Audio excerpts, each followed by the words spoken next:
Fairy Tale 346. I really liked this chapter. It wasn't the best.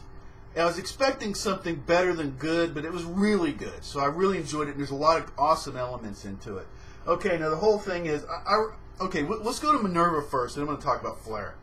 Okay, the deal with Minerva, everybody knows I love, and the feedback, we love to hate Minerva. Let's just all admit this. She is an awesome villain, and actually with all the feedback I've got, that's pretty much what I've heard. So she lays it out. I'm evil. I'm going to get power. That's all I care about. Just a straightforward, yeah, that's Minerva. Awesome.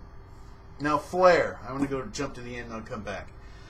I don't think Hero understands that he went too far with her. Okay? She attacked, threatened to kill a child. Okay? And for most of us, myself included, it's really too far, even in a manga or whatever. This is simply too far. Okay? And the whole thing about they're like, hey, she should join Fairy Tail and just bring her. No.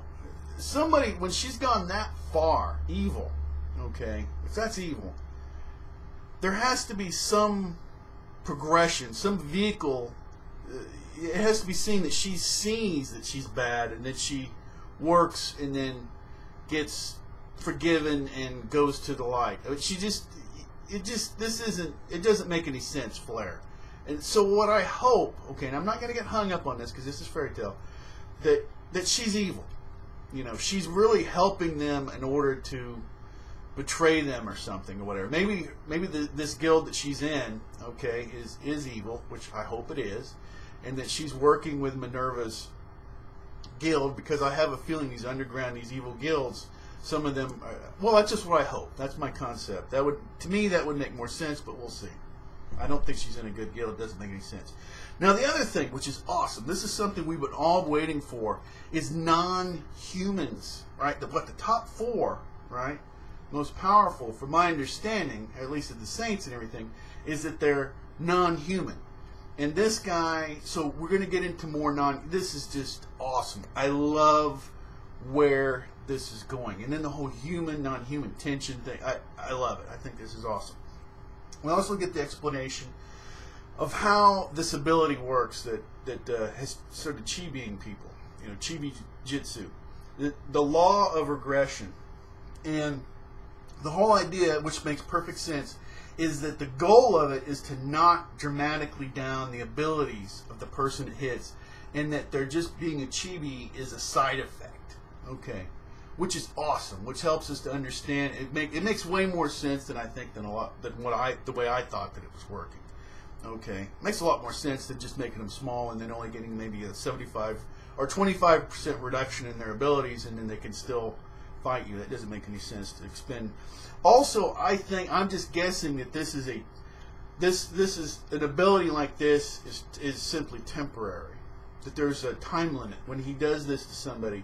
There's some kind of a time limit on it that they have to fight and defeat them, or they just revert back. That's what I'm guessing. And so I'm also guessing that's why they're going to Minerva is trying to work quickly, because she knows she's going to get herself killed if she doesn't take out Urza quick before that happens. That's why I think that she's going right at Urza, and the other guy's going right at Natsu. Because let's just admit it, Urza and Natsu, it's just a bit much. There's that's a lot of power there. They're not going to beat them on a straight up thing, so that isn't going to happen. Okay, the whole thing, and this is something that's like cross cultural, all people and everything.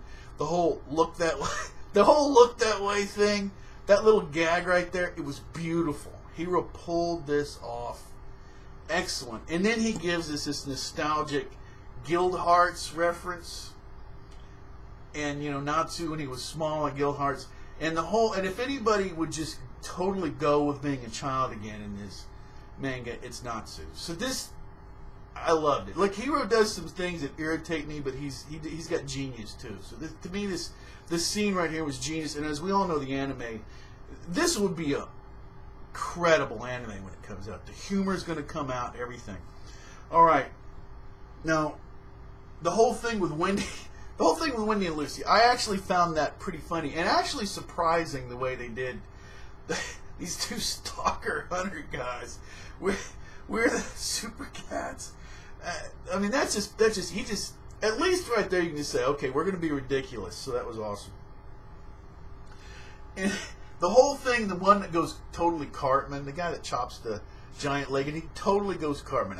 I'm going to do what I want. And the other one, right, he's like, oh, to heck with the, we'll just take the treasure to hell. We'll just kill the women. I'm like, whoa, okay, the dun-dun dude. So that was pretty crazy. All right, now Flair, one last thing on here before I close up. I was trying to make this video a lot shorter than it is I won't go over the Flair thing again, but I will say pure fairy tale at the end, right? Because Hero looks at these panels and he sees 3 hunters, Wendy and Lucy. In his mind, okay, from just being a fairy tale fan, he's like, this is not enough breasts. Lucy in and of herself that she doesn't have enough to cover. I need more. As a matter of fact, we're going to do exposed breasts. Flair. Dun dun dun. Bam. There she is.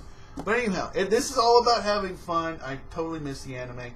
I can't wait. I will try to get the viewer comments out sooner. At least I'm not getting them on the same day anymore. But at least I am getting a couple of days out early. But I'm working on it. I'm doing a much better job on the Naruto. But anyway, let me go ahead and close this video out. This went way longer. Anybody can be an anime fan. You can always subscribe. You can always unsubscribe. You could do anything you want to. Until next time, take care.